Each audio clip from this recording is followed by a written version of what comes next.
But I'd really like to warmly welcome our guest of honour this evening, Professor Sir Lawrence Freedman, and to thank him very much for his visit to Canberra and to the ANU, and for presenting at this special occasion this evening. Professor Freedman is Professor of War Studies at King's College, London, and has held that position for just on 30 years. In that time, he has made a uniquely important contribution to the study of international affairs, and in particular to the study of strategy and defence and foreign policy issues. He's done that through his teaching. He's also done it through his academic writing, which is both voluminous and of the highest intellectual calibre. He's done it through reaching out to the general community in terms of the ideas that engage us on security and foreign policy issues. And I think very importantly, he's done it by being at that intersection of academically rigorous study and a focus on public policy issues. In that connection, he's had many involvements, not least of which has been the writing of the official history of the Falklands War, which was published in 2006, and his current work as a member of the Chilcot Inquiry on the UK involvement in the Iraq War.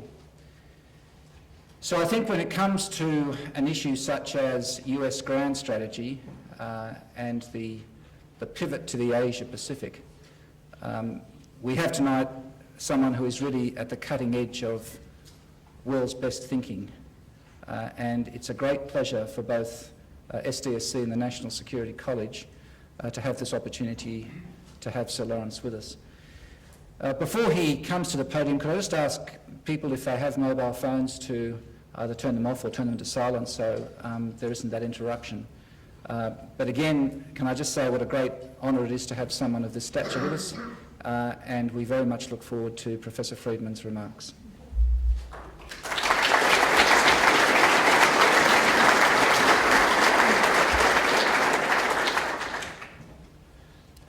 Michael, ladies and gentlemen, thanks very much. It's a great pleasure to be back in Canberra.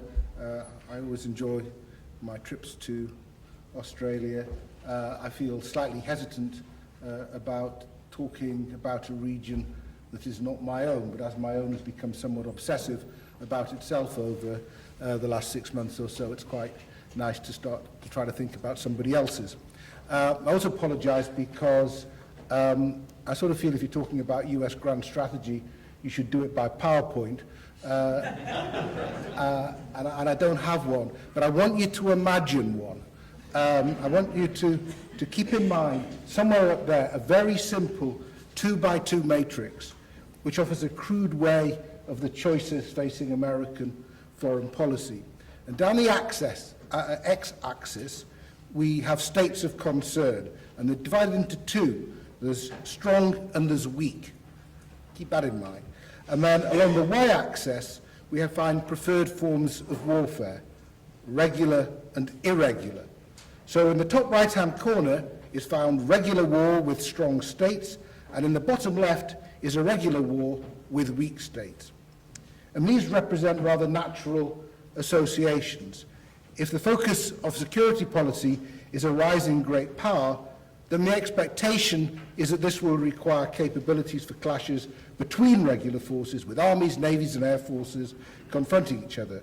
Whereas when it comes to dealing with weak states, the expectation is that almost by definition, such states will suffer from internal conflict, and that any intervention will involve dealing with irregular forces, whether guerrillas, militias or terrorists. So on this basis, it's not surprising that historically we find in American security policy a strong preference for a focus on major wars against strong states, at least preparation for them, not necessarily fighting them. The top right-hand corner, keep in mind, the top right-hand corner is its comfort zone. Occupying this zone involves two requirements, however. First, this only has credibility when there's a strong state that can be deemed sufficiently threatening to justify provisions for a major regular war. Second, at the same time, it requires avoiding getting drawn into the problems of weak states and the associated forms of irregular war. Now, the end of the Cold War made the first requirement challenging. The Warsaw Pact evaporated, and with it the canonical Soviet threat that had shaped defense thinking since the late 1940s. Despite lacking a new threat to take its place, the Pentagon resisted, not always successfully, pressures to entangle US forces in humanitarian interventions, to move, as it were, from the top right-hand to the bottom left-hand corners. Somalia in 1993-94 confirmed the Pentagon's misgivings. But when engagement with weak states became unavoidable after 9/11, the initial inclination was to recast the challenge as one that was susceptible to regular warfare. Initially, this seemed possible. The Americans were, in some ways, surprisingly able to cast Afghanistan, the first engagement in its war on terror, as a regular war, because it could join the Northern Alliance in its campaign against the Taliban. It then decided to continue on this basis by taking on Iraq. Again, it could do this successfully very successfully with regular forces. But soon both conflicts became irregular, causing the Americans difficulties that last until this day. With the Iraq campaign over and preparations being made to withdraw from Afghanistan, it's not surprising to see the Americans edging with some relief from the bottom left-hand corner and moving back to a posture that is more top right-hand. As they move out of a regular war, the only other requirement they need is for a rising, strong state to justify it and move back into this comfort zone. And thank you, China. So this is one interpretation of the new defense policy announced by President Obama last January, when basically based on the reassessment of priorities resulting from the need to knock $500 billion off the budget. The new budget envisages national security spending declining in the US from about 4.5% of GDP to just over 3%, back to where it was at the end of the 1990s. The most important changes revolve around reducing by a bit less than 15% the Army and Marine Corps, which will go down to about 490,000 and 180,000 uniformed personnel, respectively. These are still very significant numbers. The previous planning assumption, developed during the 1990s, which turned out to be optimistic, required preparing for 2 ground wars. It wasn't enough. Now the planning assumption is something more like 1 war plus. Anything more would require the use of reservists and some time for mobilization. 2 out of 4 army brigades will be withdrawn from Europe, and several thousand Marines now on Okinawa will go to Guam and to Darwin. Now, there are comparisons with what's going on at the moment to post-Vietnam. The Americans then also returned to a comfort zone, in this case NATO's Central Front, and preparations for a big war in the centre of Europe against the Warsaw Pact. There's something similar going on here, with a return to a more traditional great power concern of managing relations with other strong states. Europe's no longer available, but a rising China offers an economic and military challenge to be addressed. And just as Europeans in the 1970s welcomed back the Americans from what they perceived to have been a damaging distraction in East Asia, so now East Asian countries welcome a renewed engagement with their region after what they consider to be damaging distractions in Iraq and Afghanistan. And this is what now is on offer since the so-called pivot to the Asia-Pacific announced here by President Obama last November. Now, one important part of this pivot is a move away from Europe, although not, American officials are careful to say, a move away from the Middle East. The implication of this shift is that the Europeans no longer need so much care and attention because they are secure or can at least look after themselves. And as a European, I can say we appreciate the confidence. It might even be warranted, at least in the most important sense. The security problems that dogged the continent through the 20th century have now run their course. And while Russia remains imperfectly integrated into the European system, it is a much reduced power. Europe really doesn't need a big American presence to provide balance, as was the case during the Cold War.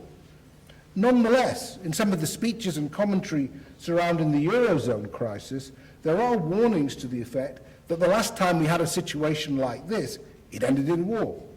Now, that's too gloomy. At least for the moment, this is not the 1930s. We have competitive disarmament rather than rearmament, and there are no revisionist ideologies driving forward any of the top West European states.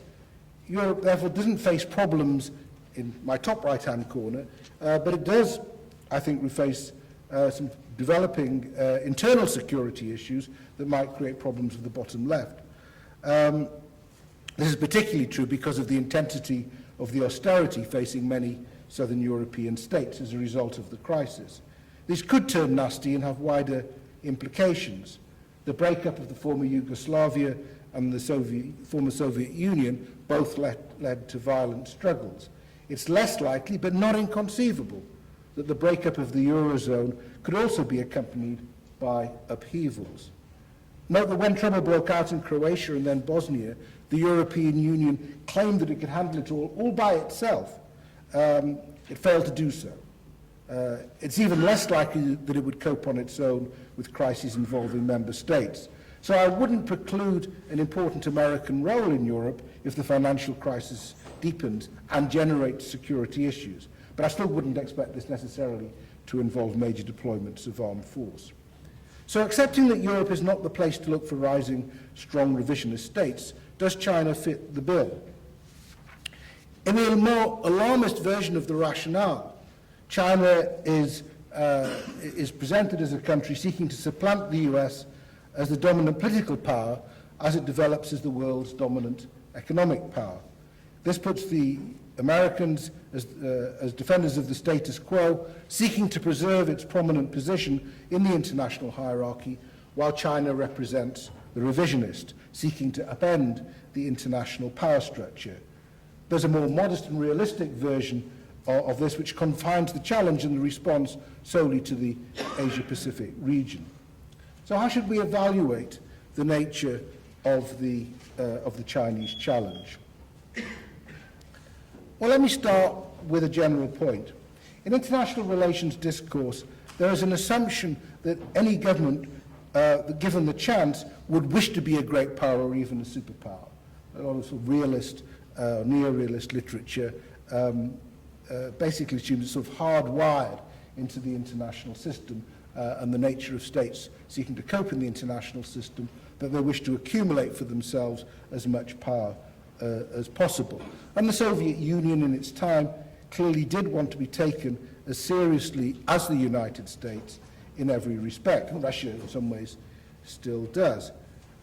But for other contenders, the superpower role seems not necessarily so attractive or certain. Great power status implies a responsibility as well as a right to intervene at distance from your own borders. And any cost benefit of this sort of intervention ought to encourage caution. For this reason, in fact, all the rising economic powers of the moment turn out to be rather circumspect and might do so in the future when claiming a great power position for themselves. Regionally, they all want to assert themselves, but globally, they're far less sure. Brazil, Russia, India, and China, the BRICS, the supposedly ascendant powers, all voted against US Resolution 1973, which authorized the Libyan intervention. When the decision came before they all abstained, not voted against it. The UN resolution, which authorized the Libyan intervention, when the decision came before the Security Council. The very idea of great powerness may be severely overrated. Now, given that, what about the Chinese challenge? Well, it posed some sort of challenge, of course, in the 1960s, when it sought to rally the Third World against American imperialism. But its inner turmoil worked against it, and for most of the next decade, it was preoccupied with its consequential confrontation with the Soviet Union. For the past 2 decades, of course, its rise has been one of the striking features of international politics.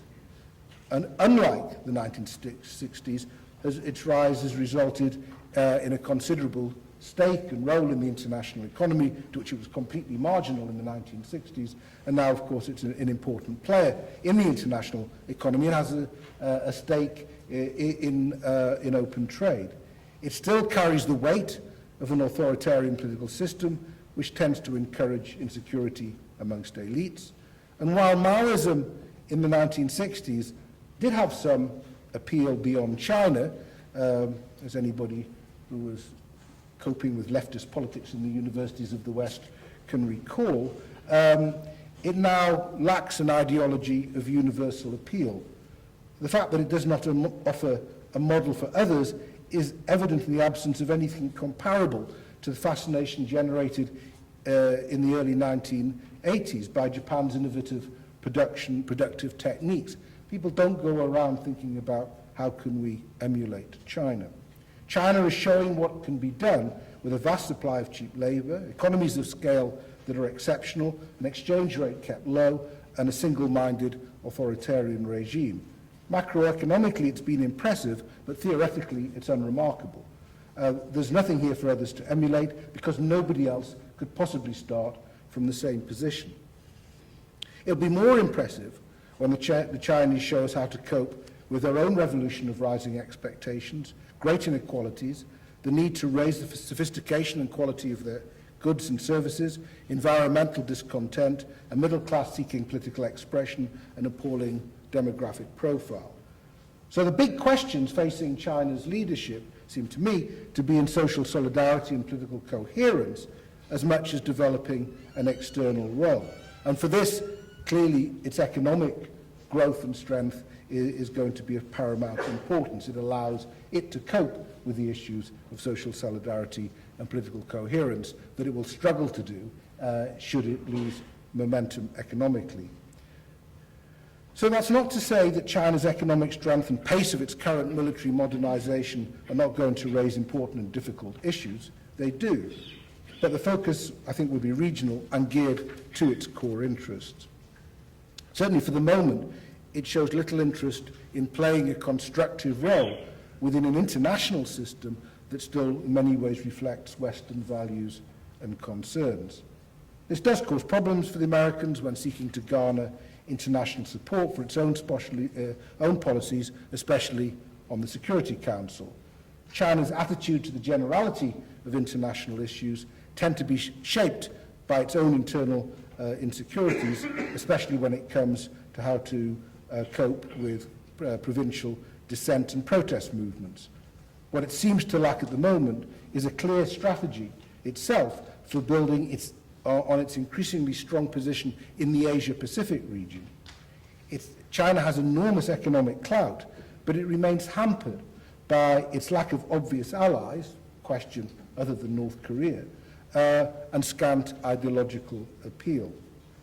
If it thinks in balance of power terms, it has to contend not only with the US, but with Japan, a historical enemy with whom relations remain uneasy, with India, almost as populous and dynamic, with whom it fought a war in 1962, and of course Vietnam, with whom it had a fight in the late 70s. Its close neighbours in ASEAN have shown a striking reluctance to fall into line with what they view as China's strong-arm tactics. This seems to be a further weakness of China in its great power role, even within the region, in that it lacks a sense of what is sometimes called soft power, a broader appeal, inducements, and there's also what in the past has always been considered essential to a great power, which is the sense of restraint necessary to reassure others about its intentions so that it doesn't provoke exaggerated responses. It's yet to find the language and behaviour to convince others that its intentions are benign and that it has no desire to push its interests beyond the reasonable. Indeed, arguably, it is this that has led the countries of the region, even such unlikely ones as Burma, to encourage the Americans to put far greater emphasis on the region. The more fluid the local balance of power, the more space the local countries have to assert their own interests and concerns without having to look constantly to Beijing for their cues.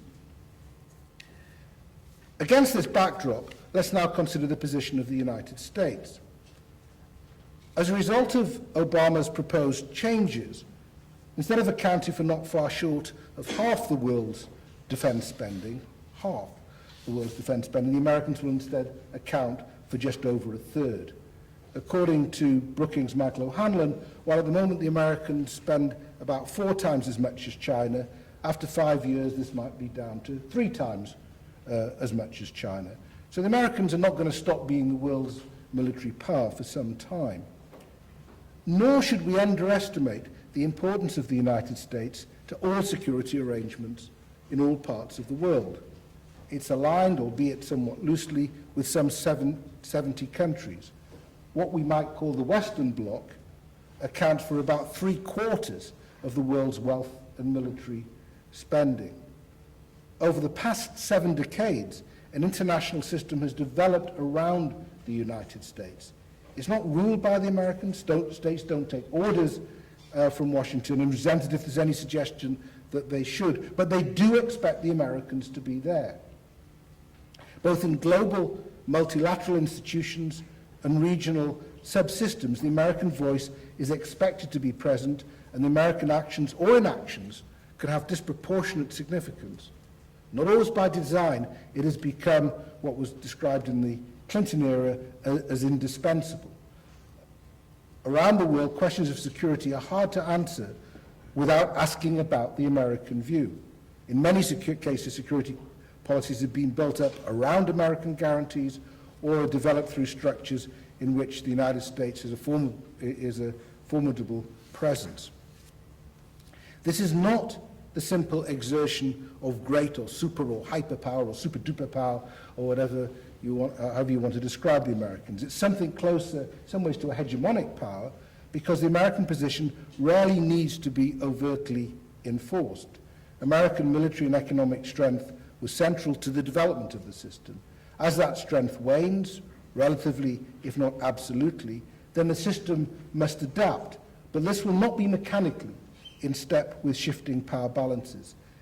The American role will remain one of sustaining a status quo, which involves an open financial and trading system and a security system which is held together by sets of bilateral understandings, multilateral institutions, and shared political values, in which many other countries are implicated and feel obliged to play a role.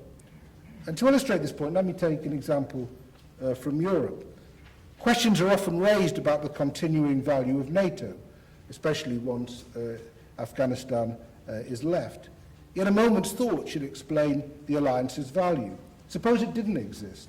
In every European crisis, questions would then soon arise, as for example they did early in the breakup of the former Yugoslavia, about questions of coalition formation. Who was allying with whom against whom?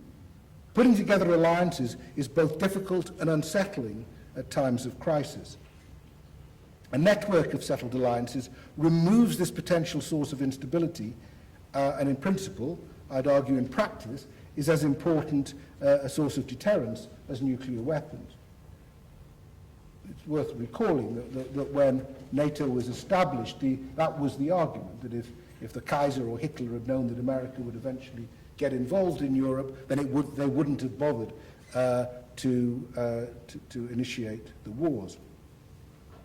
So the fact that NATO has so little to do in Europe is arguably a testament to its enduring value. Of course, precisely because it has so little to do, questions get raised about whether it has any value, as if armed forces and security institutions can never be justified for deterrence, but only if they're called into action, which would mean, in fact, that they'd failed in their deterrent function. The issue, therefore, doesn't seem to me to be one of a transfer of roles from one great power to another prompted by a shift in economic fortunes. This is far too mechanistic a formulation. Nor does China have a conception of a role that it wants to play or could play, and is not forming a challenge to the American position with a view to replacing it. The issue is that we have a system, that security system, that is in many ways still geared to the United States, But that depends on the Americans continuing to be prepared to sustain it. Why should a country that accounts for 4.5% of the world's population, and now just 20% of global production, take on so much responsibility? After the Second World War, it was about 50% of global production. People expect and want the Americans to play a role, but does it still have the appetite to do so? Go back again to the collapse of European socialism in 1989-90. Then it seemed that liberal capitalism emerged from the Cold War a clear winner. In this narrative, the West's victory was not simply a matter of deterrence and political cohesion, but also a result of intellectual vitality and entrepreneurial drive. Liberal capitalism was promoted as the model to emulate if states wanted to get ahead in a globalized world. The idea of globalization stressed the breakdown of boundaries, particularly with regard to capital, goods and services, but also ideas and people. And for a while, a short time, this vision suggested that under the influence of free markets, countries around the world, including former adversaries, would adopt first the economic and then the political form of liberal capitalism. The embrace of democracy was considered particularly important, not only because it meant that a larger proportion of the world's population would enjoy political rights, but also because of the assumption that democracies don't fight each other.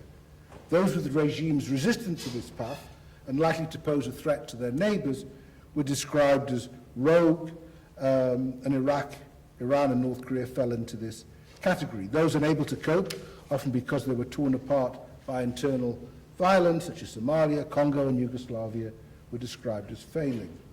And despite these categories, it was always likely that many states would go their own way and not follow a liberal democratic model without becoming evidently roguish or failing. The main problem was the uncertain relationship between relatively free economies with active participation in global trade and financial markets and relatively free polities with support for human rights and democratic elections. As the example of China itself vividly illustrates, it's possible, at least for a substantial period of time, to combine a strong capitalist ethos with an authoritarian political system. Even governments responsive to public opinion and subject to democratic accountability don't always wish to align themselves with the Americans, and this became evident as the American brand became more toxic during the last decade. Liberalism, capitalism, and alignment with the United States turned out not to be inextricably linked. Furthermore, the particular capitalist model practiced by the West suffered a loss of credibility as a result of the financial crisis that began in 2008. As a more practical consequence, the crisis ushered in a more austere age, thereby reducing the readiness to engage in expensive military interventions and possibly causing greater reluctance in the provision of economic assistance to countries. So the American appetite for military operations and foreign economic aid was already declining as a result of the cost and disappointing results of the interventions of the past 2 decades. Humanitarian intervention, which developed as a response to failing states, providing a methodology for the assertion of liberal values in areas marked by severe strife, turned out to be problematic. Bosnia, Kosovo and Sierra Leone were cited as evidence of how harm could be mitigated by timely intervention, and Rwanda was the prime example of the consequences of abandoning a country in crisis. But it also implied a direct challenge to the post-Westphalian norms of international behaviour by threatening to subvert sovereignty through the express readiness to interfere in internal affairs. And these sort of challenges became increasingly controversial, especially with states, including Russia and China, that wanted no interference in their more dissident and troublesome regions. Humanitarian interventions also generated long-term and expensive responsibilities to those places where the intervention had taken place. They illustrated the problems of what I call the bottom left-hand corner. Initially, the action might have been prompted by evidence of acute, short-term humanitarian distress, but once engaged, the interveners felt obliged to undertake wholesale reconstruction of the target countries by setting them on the road to democracy. The same impulse was evident in Iraq and Afghanistan, and it turned out to be very difficult to reshape local political structures according to American preferences. But unless a functioning democracy was created, it was argued, that there could be no guarantee that the conditions which created the problem in the first place would not recur. Why costly military exertions should be used to re-establish an authoritarian regime was hard to explain. In the end, the only way out was to work with the local political grain, but which was not necessarily a natural support for the practices and norms on which liberal democracy depends, and which would be under additional strain as a result of a return to the internal violence which had prompted the intervention. So an important part, I think, of what has taken place has been a growing dissatisfaction with engagement in irregular conflict. Now, the shifting, going back again to the post-Cold War period, what is striking, given that the Americans were reluctant to enter into humanitarian interventions, is that during the 1990s, before in Iraq and Afghanistan, what they were pushing was the so-called revolution in military affairs. We'll go into the details of that, but it promised an almost effortless dominance in regular warfare. Now, it was subject to the obvious objection that evident military superiority in a particular type of warfare was likely to encourage others to fight in different ways, so-called asymmetric warfare. But that didn't alter the fact that conventional superiority would constrain opponents' ambitions. As a regular conventional war against the United States appeared to be an increasingly foolish proposition, especially after the convincing American performance in the 1991 Persian Gulf War, one form of potential challenge to American predominance was removed, just as the prospect of mutual assured destruction had earlier removed nuclear war as a serious policy option. Again, it comes back to the deterrent role. Viewing conventional forces in a deterrent role, supporting the status quo, may be warranted, but as I've argued with Alliance, again seems to be subject to the paradox of deterrence. We can see it with nuclear forces. It requires maintaining a substantial military capability for a form of conflict that it thereby renders unlikely. The challenge is to explain the need for expensive forces that might never be used. What might move on from the nuclear to the conventional in terms of reducing the risks of a certain type of conflict couldn't be moved on to the irregular. That was the case despite its troubles with the interventions in Iraq and Afghanistan, that the United States did become better at counterinsurgency operations after the initial setbacks. But the group associated with General David Petraeus brought in a more streetwise grasp of the political circumstances in which the military was operating. The strategy emphasized that military actions must be evaluated by reference to their political effects and not simply by traditional metrics geared towards eliminating enemy forces, and stressed the importance of reinforcing those effects through what are now called information operations. But the enemy is still, I think, unlikely to win in Afghanistan or Iraq in the sense of seizing the states. But it's also true that in either case can it be said that the American side has clearly won. Both countries remain unstable and have suffered very high costs in lives and depressed social and economic development. Their long-term political prospects are unclear. So both provided telling reminders that defeating insurgencies depends on the quality of government as much as, if not more than, military technique. Strategy became preoccupied with such issues as the relationship between military technique and political legitimacy, the radicalization of populations, the management of intercommunal violence, corruption, the role of international opinion. And just as we've seen, the attempt to transplant the surge concept from Iraq to Afghanistan demonstrated in practice how much these conflicts require a much more sensitive blending of military and political means alive to local conditions.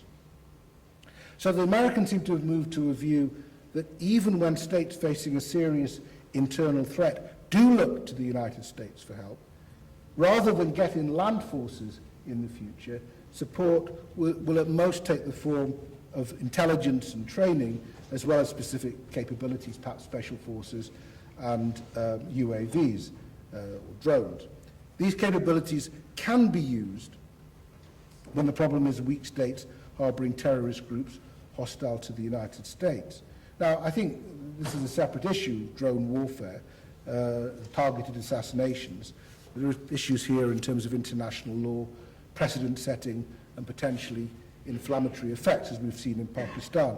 But at the moment, my only point is to draw attention to their advantage, as seen by the Obama administration, in terms of avoiding major combat operations on the ground. And absent, I think, any further 9/11 type shocks, the Americans will be increasingly wary about entering into more long-term commitments in the left-hand corner.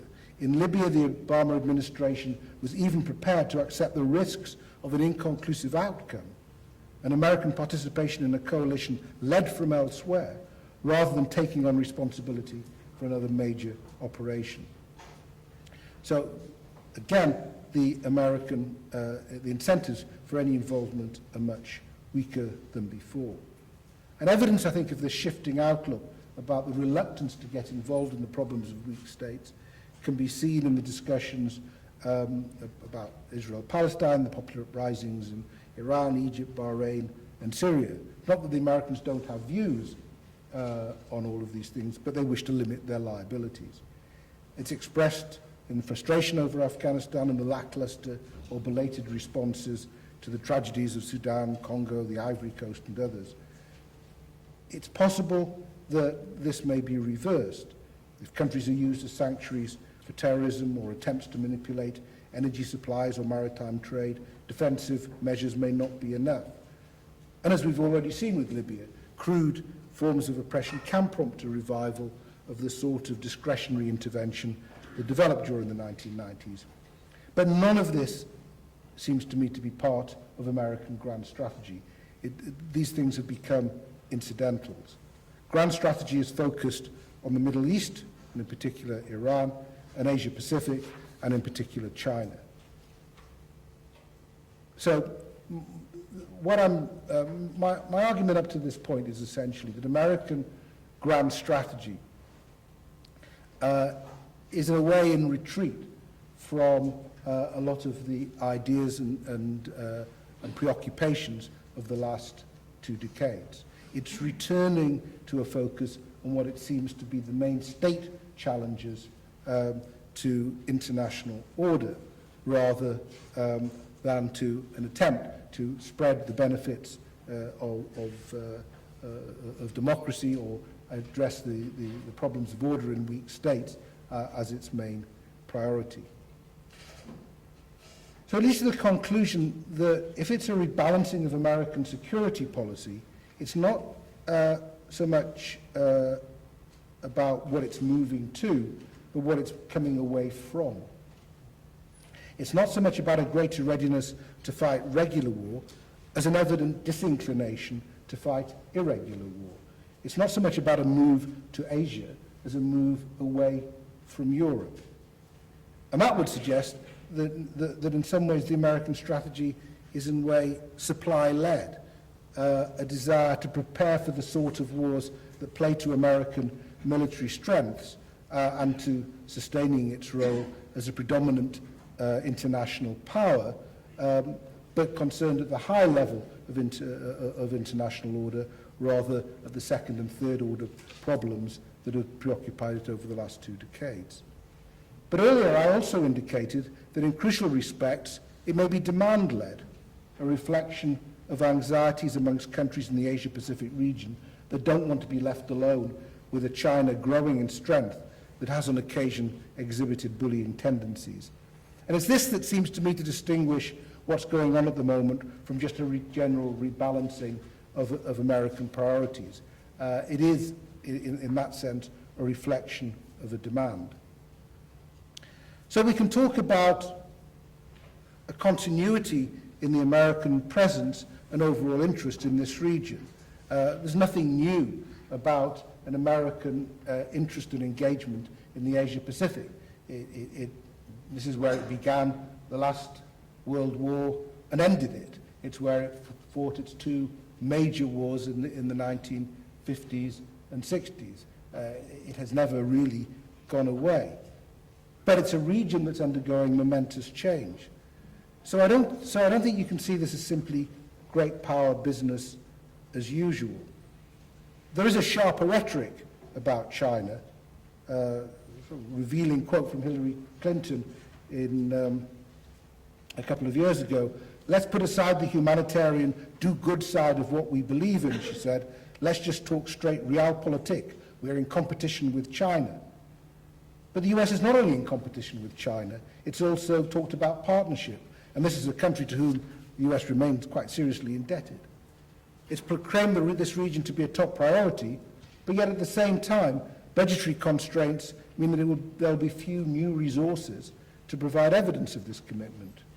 While additional activity is being discussed, not least with Australia, one interpretation is that it reflects recognition of the vulnerability of American deployments closer to China's borders, hence the importance of Guam and Darwin. This isn't necessarily, in that sense, that much more assertive. The Americans welcome the way that local countries are showing a greater readiness to resist what they see as Chinese coercion or just to hedge their bets. But it's by no means clear that it has worked out what it can or should do if these countries become so emboldened that they risk a serious fight with the Chinese on the optimistic assumption that the Americans will back them up. Now, as an outsider from a region currently morbidly preoccupied with the problems of decline and disorder, what does strike me is this is a region full of change and dynamism, not so much gearing up for a classic struggle for regional dominance, and so increasingly polarized, but one marked by all sorts of cross-cutting pressures, ensuring that antagonisms are left incomplete and cooperation is always qualified, with striking elements of fluidity and ambiguity. And the challenge in all of this seems to me as much for the Chinese as for the Americans. To be sure, if there has been a shift in American grand strategy, it's rationalized and justified and explained partly on the basis of the suspicion of Chinese grand strategy. But we don't actually know what Chinese grand strategy is. We don't have sufficiently clear idea of what that might be. And in that case, the meaning of the shifts in American policy won't be understood until at some point, possibly quite soon, we get a clearer indication of what are the shifts in Chinese grand strategy. Thank you.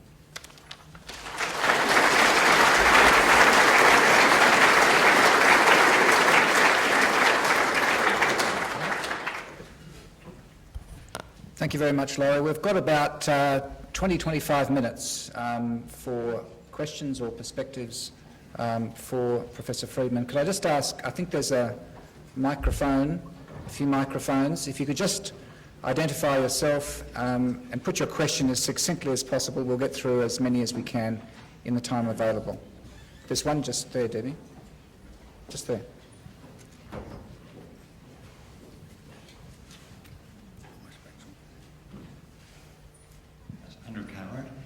You mentioned that there was a major priority of the Chinese was maintaining internal coherence. And in the past, sometimes states have tried to use an external enemy as a means to maintain that coherence. Is there, firstly, a risk that by the United States coming into the Pacific region, they set themselves up as a good target for internal hostility? And does the US have any strong enough strategic interests like the financial one you mentioned, that might provoke an escalation of those kind of feelings into some serious warfare?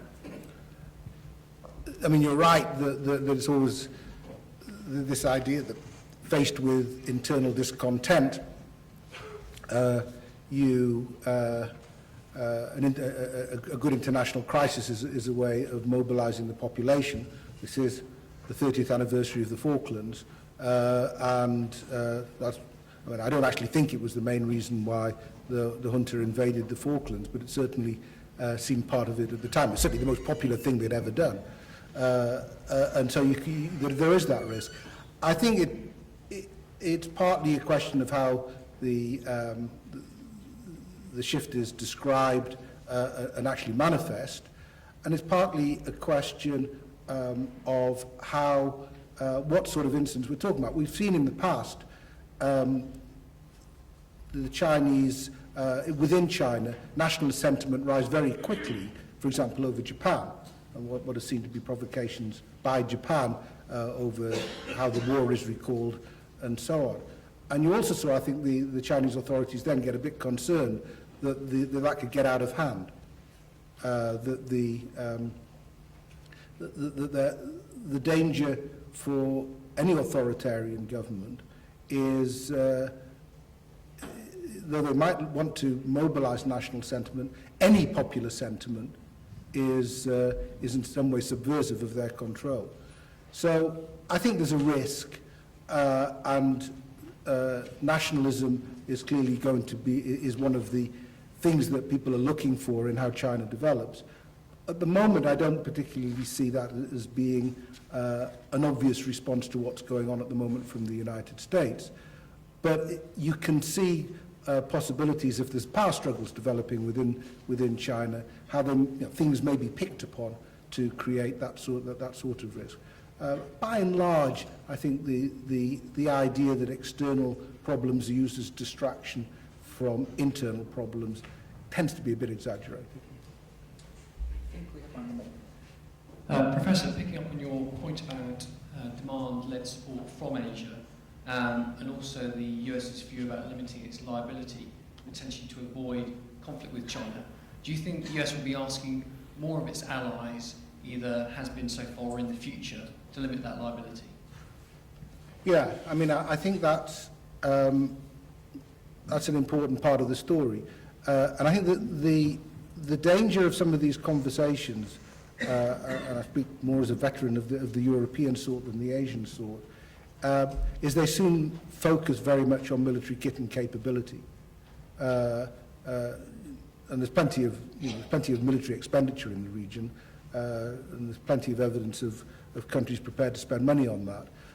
I think the question of limiting liabilities is actually much more one of thinking through political scenarios, of thinking through the sort of crises that could emerge, and what actually are you prepared to do in some of those crises. And that requires quite careful discussions with local powers. The dangers, you can think of incidents around the South China Sea, for example, where one move leads to another without people having thought through just how prepared they are to go, but particularly how prepared the Americans are to go, and then get terribly disappointed when the Americans seem to be pulling back or looking for a way out.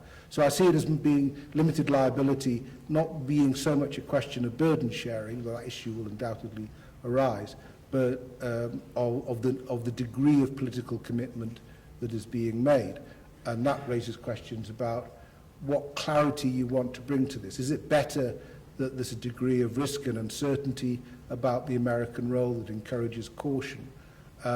Or do you want to bring more clarity so there aren't the risks of misperceptions and miscalculation? Up the very back. Yes. Something I can understand. Today people talk about, threat of China and talk about the risk of China, and also it seems, American represent peaceful power. But you look at recent history and how many wars Americans started and how many people American killed. Of course, how many American people were killed, how many messy situations American created. And then look at China, recent history, which war China started, and which countries, affair China intervene. But what we saw from China is they are pursuing their peaceful development.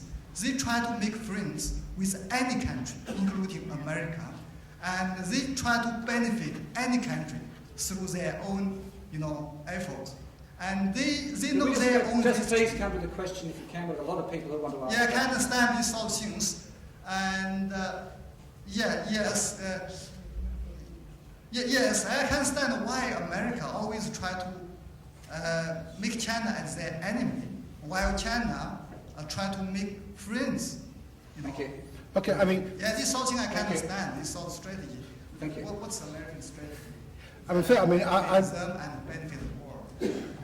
I mean, I mentioned as a result of the Iraq and Afghanistan, the American brand had become more toxic. I mean, I think it is.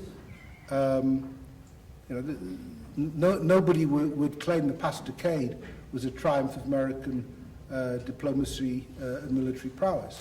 They got themselves in messes, and many people got hurt in the process, and to ignore that is foolish. Nor do I think it helps anybody to talk about enemies in these sort of situations.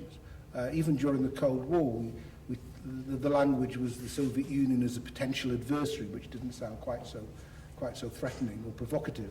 But it's not the case that the countries in the region simply see the Chinese as putting out the hands of friendship and peace.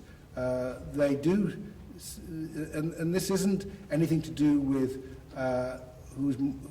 who's got more blood on their hands or who's more likely to start wars. It's a question of regional power balances, the strength of China, the economic and resource interests of China, and how that impinges on other countries in the region. As a matter of fact, that leads a number to look for more political space for themselves, not necessarily to ally with the United States or embrace the United States, but certainly to hedge their bets. And I think that's a lot of what's going on. So I think it would be disappointing if all of this ends up, as I try to indicate, in a simple polarization of the United States versus China. I think it's a much more fluid situation than that. And that's why I ended on the basis that I think it's up to the China, what we're really looking for is greater clarity from China about what its intentions are and how it can see and how it comports itself in its own region. And simple assertions of peace and friendship, which again from Europe we had all the time during the Cold War from the Soviet Union, don't work unless these are matched at all stages by the necessary actions. So I do see the situation as fluid. I don't see it fixed in a particular way. But I do see that the real challenges in all of this are with Beijing as much as Washington. Calum Whitford, undergraduate. Do you believe that a concert of power is possible between China and the US? For any... concert of power between China or the US, whether it's possible? I'm still not sure what sort of power you're talking about. A Concert of power. Oh, yeah. The concert of power was a 19th century idea with, a tightly knit group of European powers with all authoritarian, worried about liberal subversion, repeats of the French Revolution. And that's what, and they worked quite hard and quite successfully to keep things that way. But it was internally directed as much as externally directed.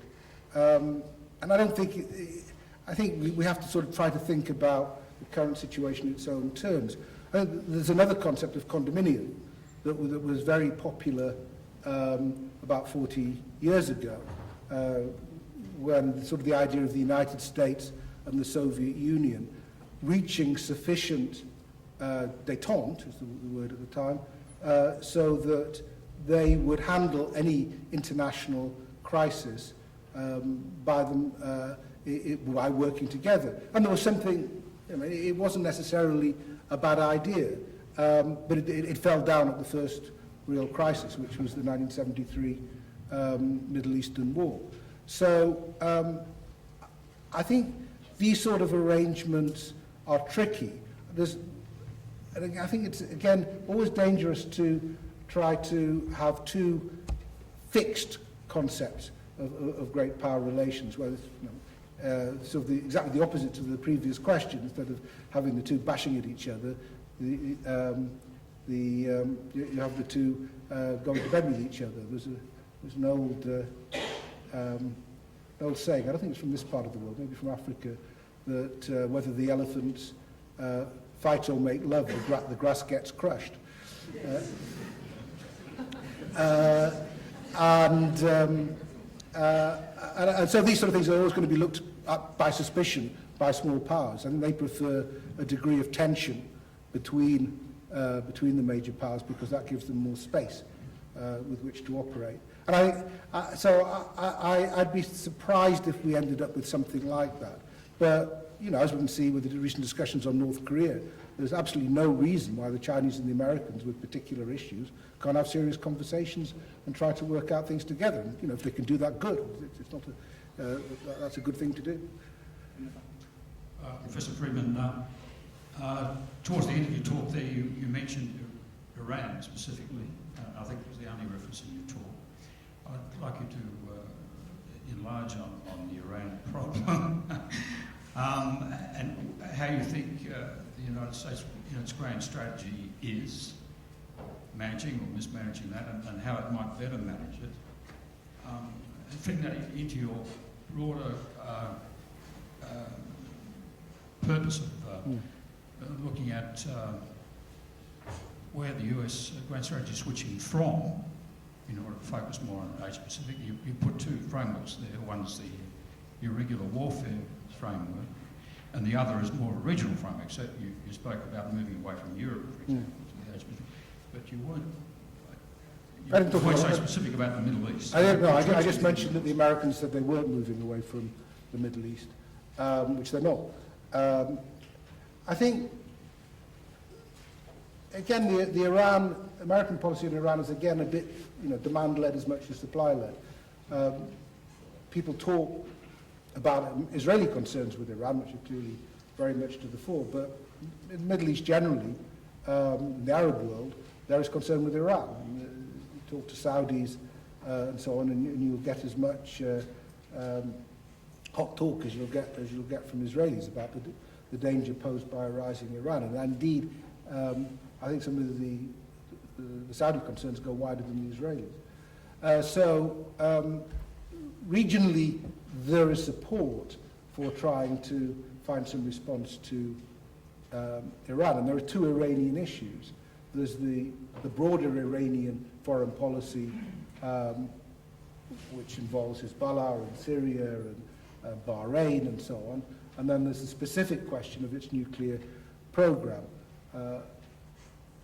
In dealing with the nuclear program, I think there is an established policy which you don't see a lot of objection to, except possibly in Israel, which is that sanctions are having an impact. There's now a chance of new talks. The Europeans and the Americans are working very closely together on the issue. There's not a lot of daylight between them on how to go forward. And it's clear that the Americans do not want a war. I mean, if they can deal with this problem without a military action, they would dearly like to do so. Certainly not before November. But they have this sort of thing of the Israelis saying that the window is short. For the Israelis, it might well be. But I don't think the Israelis. I don't think the Israeli options are that great. I don't think militarily it's an enormous risk for them. So I think on the nuclear issue, it's difficult. I think the Iranians are aware that if they are found out moving to weaponization as opposed to generating enriched uranium, fuel for weapons, one thing, actually building weapons another, then it would be very hard for the Americans to avoid action. And the Americans could act. I mean, they have the weaponry to do so in ways I'm not sure the Israelis do. And for that reason, I suspect we will carry on for some time in this awkward shadow boxings about the nuclear issue. I may be wrong, something may erupt quite quickly, but my guess is the Iranians are setting themselves up to at least be seen to be having a serious negotiation. They may not want the negotiation to come to an end, but at least to start with, they'll be seen to be having a serious negotiation. Well, carrying on with enriching uranium. The wider Iranian role is much more problematic, and I don't think enough attention is paid to it. What's going on in Syria is quite dangerous in terms of regional relations. I mean, it's nasty and horrible for the Syrians, but potentially it leads to you could see, as we have almost in Bahrain, Saudi-Iranian point of actual clash between Saudis and the Iranians. This could spill over into Lebanon. I don't think we've fully seen the how this will play itself out. I mean, hopefully the Annan proposals will be followed, but one has to be sceptical that they can be at the moment. So I think there is a wider Iranian question where I think the Americans do not want to get involved. You can see this with Syria. Whereas Libya, there was an interventionist option that didn't involve boots on the ground. I just don't think that exists in Syria, and that's one reason why the civil war there has been allowed to go on the way it has, despite calls for humanitarian intervention. I think I've got three. 1, 2, and then 3 over here. So. Yep. Dr. John Blackson from the Strategic and Defence Studies Centre. Professor Freedman, thank you very much for your fascinating presentation. You talked about the opaque nature of China's intentions, and that sort of putting the wind up a lot of countries in Southeast Asia. But isn't it actually relatively clear?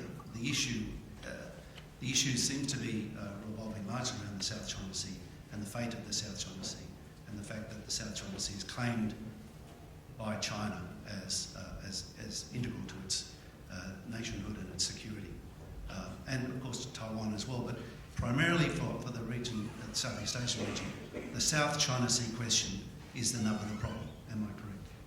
Yeah, I mean, as a visitor, it seems to me that's the case, and and it's about resources, and it's about a sense of territoriality and entitlement, and all the things that make life difficult. And as soon as a dispute, again, back to the 30th anniversary of the Falklands, as soon as a dispute involves territory, even if it's at sea, you've got a problem.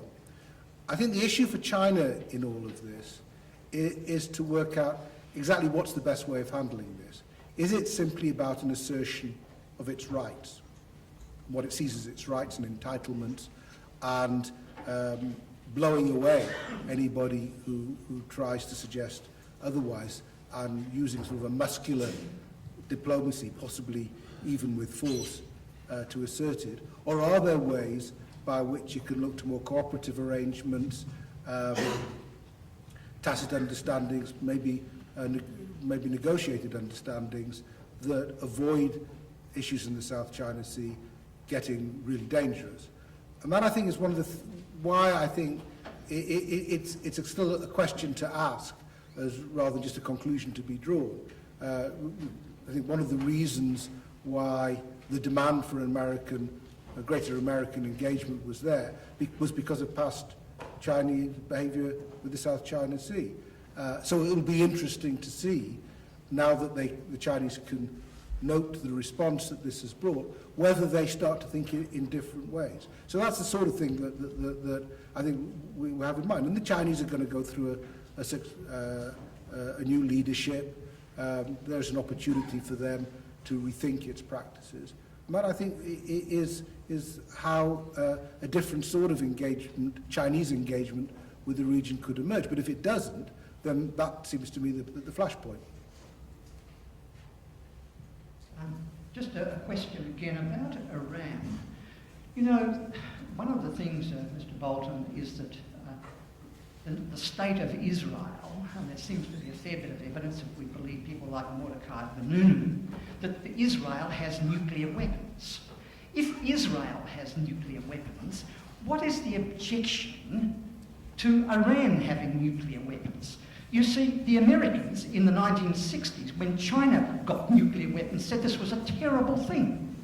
You know, if the Iranians distrust the Israelis, or they distrust the Americans, then maybe they think that having nuclear weapons is somehow some sort of security. I noticed that the British government in 1950 said, we want nuclear weapons.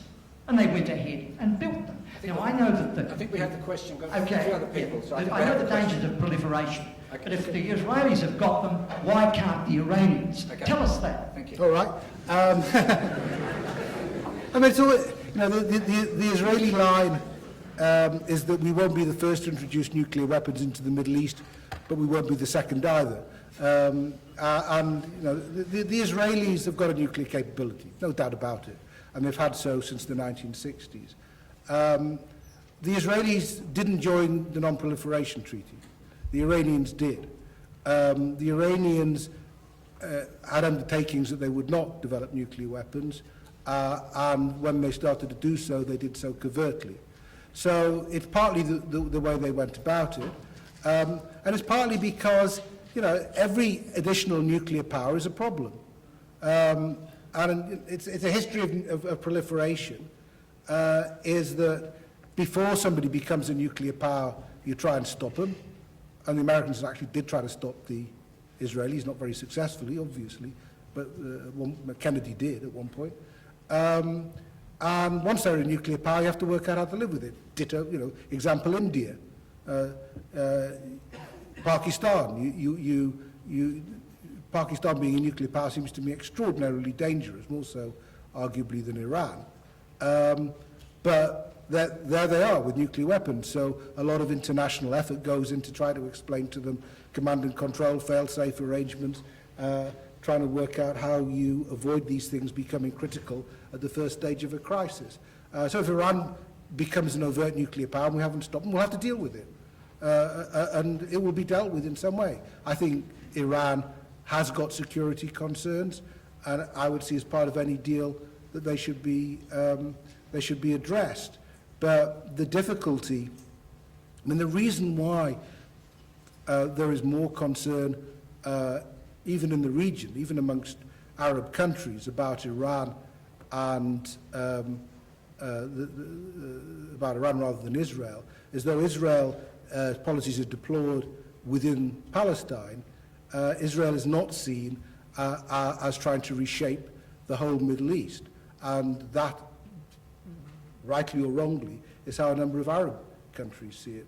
So I think you've got to put these things in their broader context. But it will be the case. If Iran does become a nuclear power, it'll have to be dealt with, and it will gain something as a result. The danger is if it feels emboldened as a result.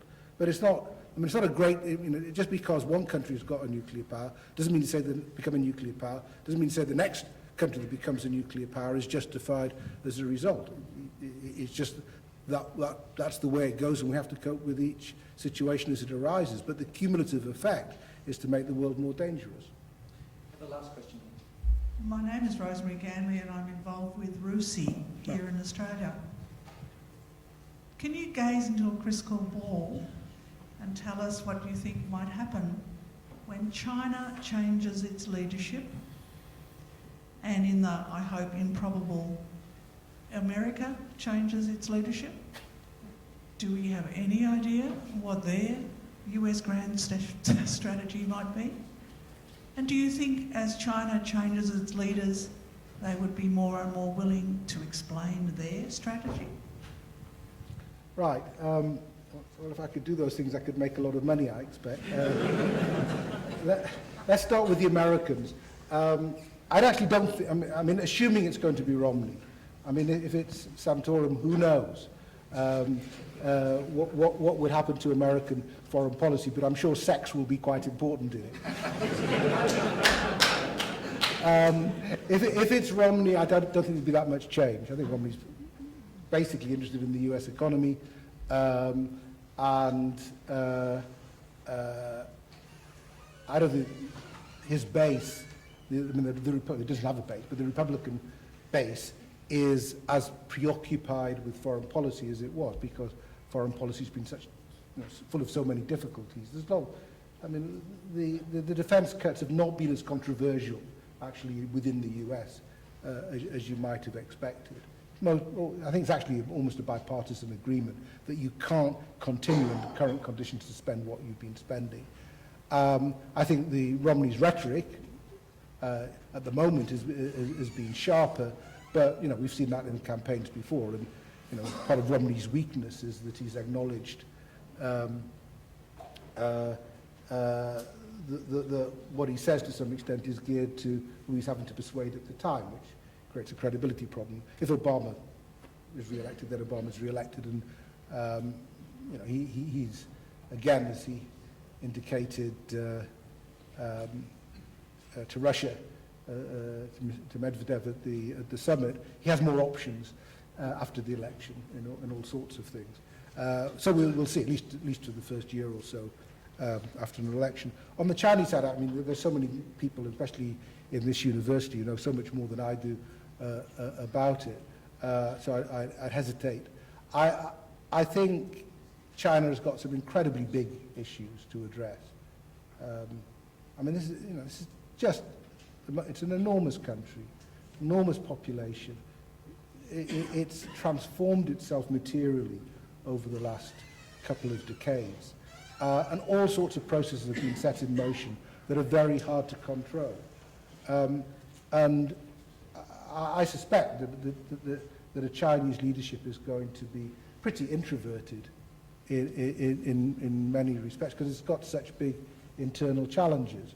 And, there's always a swagger in a rising power at a certain point.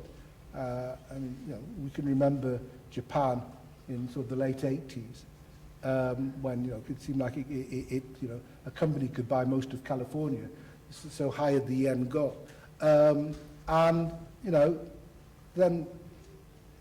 books were being written about the coming Japanese superpower and so on. And then what happened? Now, China's different from Japan, but I don't see these things as sort of great, just extrapolating from recent levels of growth and assuming this will go on and on forever. It won't. And it could, and when it stops, that will have enormous repercussions for China itself and within the region. So the question isn't necessarily so much as what will be the policies of the new Chinese leadership, but what actually will be the challenges that they face. How will they hit them, and what will they do when it arises?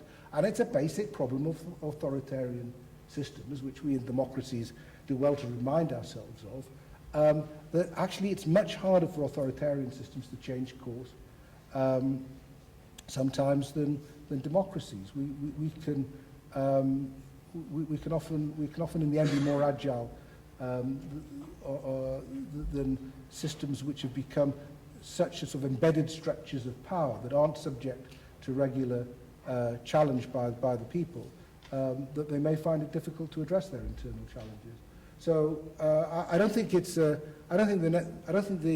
next couple of decades for China will be as much fun for them as the past couple of decades.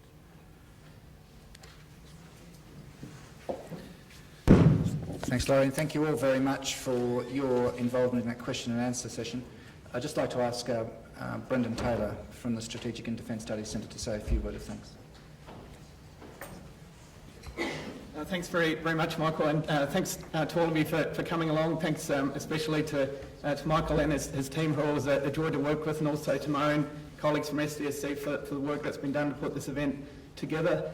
Being here in the Manning Clark Theatre, I'm reminded very much of my own days as an undergraduate student. I was never a particularly good student. Most of my essays usually scored pass or credit grades, but one day I was walking along in the library doing some research for a strategic studies paper. This was in the days before the internet, and I came across this book by someone called Lawrence Freedman called The Evolution of Nuclear Strategy, and I read the book from cover to cover, which was a rare thing for me to do in those days, and I ended up getting my first HD mark at university, which was also a great surprise in those days. But During the period since I've been a student of Sir Lawrence and his work, I always gain a great deal from hearing him speak, from reading his work, and I think I can speak confidently on behalf of everyone here tonight in saying that you've shared in that experience as well. It's really been, I think, an honour and a privilege for us to hear really from the pivotal figure in our field on what I would argue is the pivotal subject in our field at the moment. So if you join with me in thanking Sir Lawrence for a wonderful